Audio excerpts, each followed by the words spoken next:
One day in the White House, Donald Trump asked for a piece of construction paper and a crayon and came up with something even more embarrassing than you would have thought. This is John Iadarola, live video for the Damage Report. We just finished the live show, but there was one topic that we didn't get to, so this is our live overtime on that. So, look, I joke, of course, but the letter is also a joke. It wasn't written in crayon. It was, it's on official, I don't know if you can see, it's on official, you can see his Seisma signature there. Which Brett Ehrlich pointed out looks like the speech on the inside of the ring from The Lord of the Rings. And it's crazy. So it's to Erdogan. This was apparently designed to dissuade him from engaging in his murderous genocidal invasion of northern Syria against the Kurds. I'm going to read it for you and understand that it was apparently delivered, they say, on the 9th, the day that Turkey invaded. So supposedly that's how the timeline works out. We're going to read it and see why was this not enough to stop Erdogan from invading. So the text of the letter says, "Dear Mr. President," again, this is from Trump, "let's work out a good deal. You don't want to be responsible for slaughtering thousands of people, and I don't want to be responsible for destroying the Turkish economy, and I will. I've already given you a little sample with respect to Pastor Brunson. I have worked hard to solve some of your problems. Don't let the world down. You can make a great deal.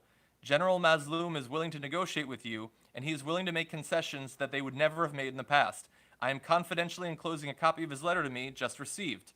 I don't know if he let the general know that he was going to be doing that, but this is the money part, as they say. "History will look upon you favorably if you get this done the right and humane way. It will look upon you forever as the devil if good things don't happen. Don't be a tough guy. Don't be a fool." There's just something that seems a little bit like you're not in control when you shout to a person, "Don't be a fool!" So that's usually what like a villain says to the superhero before they drop them off a building or something. I don't know. But anyway, so this was penned by the president, delivered to Erdogan, and Erdogan apparently responded to it by invading. It is admittedly a weird letter. So Kelly Magsamen, former State Department official who served under both Democrats and Republicans, said, "Having helped draft a few presidential letters to foreign leaders, I want you to know that this is not what they normally look like," which is true. You don't generally say that they'll be seen as the devil and yell that they're a fool. But what would this person know? That is straight out of the deep state. They're just trying to undermine the president. Strong people understand that that was a letter that comes from a position of strength. And so a strong government would respect this. That said, a spokesperson for the Kremlin said, "You don't often encounter such language in correspondence between heads of state. It's a highly unusual letter." It is highly unusual. Yes, that's true. Now, here's what's funny. Not just that he wrote it. I get that. That's surprisingly well written for him. It's mostly grammatically correct. It's what he thought about the letter after he apparently sent it to Erdogan. So, according to Jill Colvin, journalist, says, per her source, Trump handed out copies of the letter he'd sent to Erdogan at today's meeting in what was interpreted as an attempt to show everyone how tough he'd been. I guess. And the thing is, look, from a certain point of view, I suppose that threatening to ruin someone's economy is strong. I mean, he, in reality, threatens to ruin our economy. I don't find that to be strong. But if you say that you can crash a foreign country's economy, that does seem strong, I guess. But he'd already threatened to do that on social media. And the thing is, like, we don't have the transcript of the conversation, the phone conversation he had with Erdogan, but we've had reporting from inside of the government sources saying that he effectively gave the green light to them, that he didn't think that they would actually invade. So he sort of like tried to call their bluff, I guess. And Erdogan wasn't bluffing. As any outsider knew, he desperately wants to massacre the Kurds, and so he moved in. And so look, this letter, absent context, I don't even hate it as much as a lot of people in the news hate it. He seems to be standing up for human rights. He seems to be standing up for the Kurds. He apparently spoke with one of their military representatives, and he is indeed telling Erdogan to stop attacking the Kurds. That's true. But it also reads to me, since I know the context, as like a really quick backtracking based on his strategic errors. He called this guy's bluff, and other people died. Thousands of them died as a result of that. And so maybe this is an attempt to do right after doing a horrendous wrong. Maybe it's just an attempt to cover his ass. I honestly don't know, but it's clearly not enough.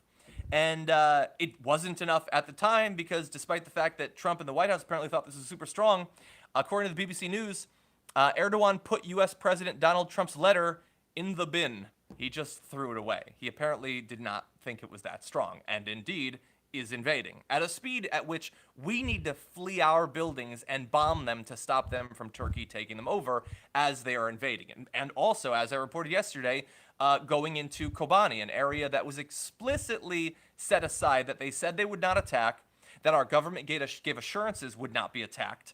All of these lines in the sand are getting moved past so fast. And so again, I don't know if it's just covering his ass. I don't know if it's an attempt to do the right thing. I find it hard to believe that's what it is since he doesn't know what the right thing is. But it is embarrassing. It makes our government look ridiculous. Now, I want to give you updated news that Edwin actually told me about right as our main show was ending. And so supposedly, Turkey has agreed to a Syria ceasefire. That is according to Vice President Mike Pence. Now, before you get too excited about this, it is a pause in military operation for 120 hours while the U.S. Supposedly will be given time to help YPG units move out of the area. Maybe. We'll see. I've heard about these ceasefires before, and they have not actually been abided by. It could be a face-saving thing by the Turkish government since they're getting international condemnation, both in terms of official pronouncements from governments and also increasing sanctions from a number of different directions. So they need some good PR right now. But I also know that even if some sort of longer-term deal is made, if some sort of accommodation is made, if you're Erdogan, why would you make it now? Why would you not simply press forward for a few days or a few weeks, take over more territory, kill more Kurds? You've been wanting to do it for a long time. Why not do that? Maybe he's afraid of the backup that the Kurds are getting from the horrific Syrian government and international sources as well. Maybe the fact that they've made those connections, they have some assistance from relatively more powerful military units. It's possible.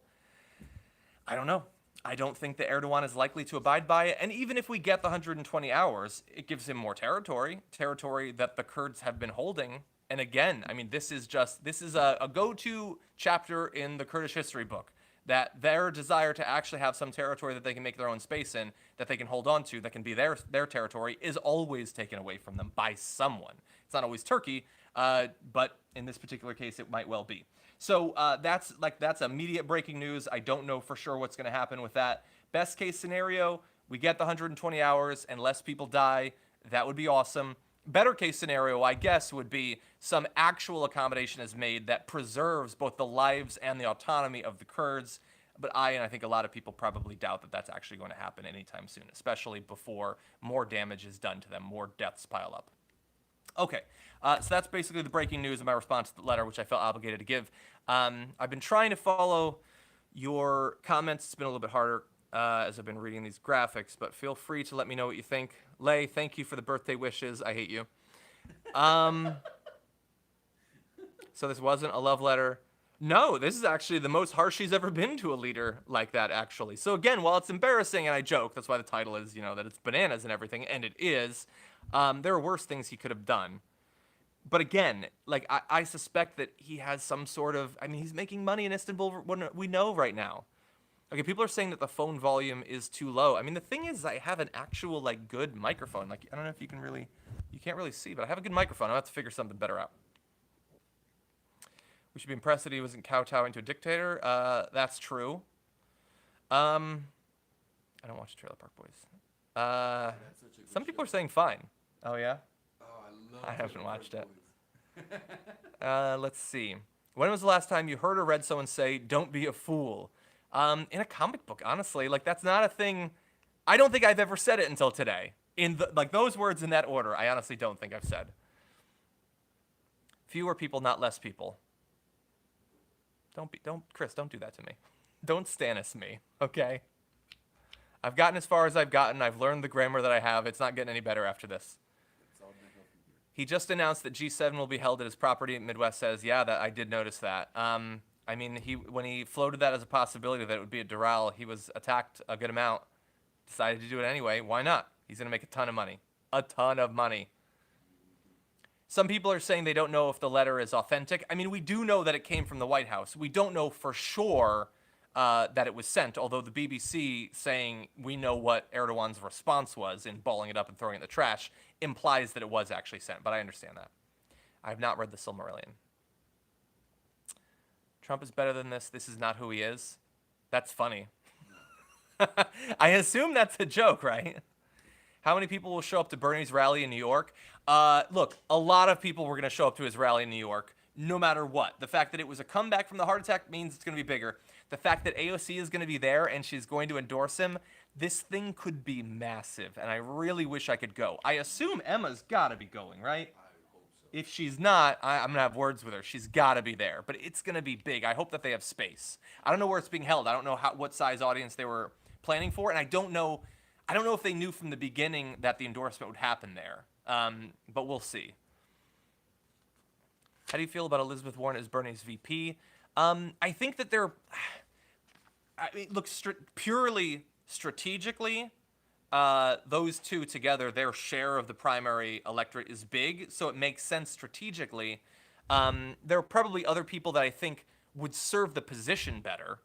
Like, there's nothing about Elizabeth Warren that tells me that she wants to be vice president. I think there are other people who could fill that position, and Elizabeth Warren could stay in the Senate, probably.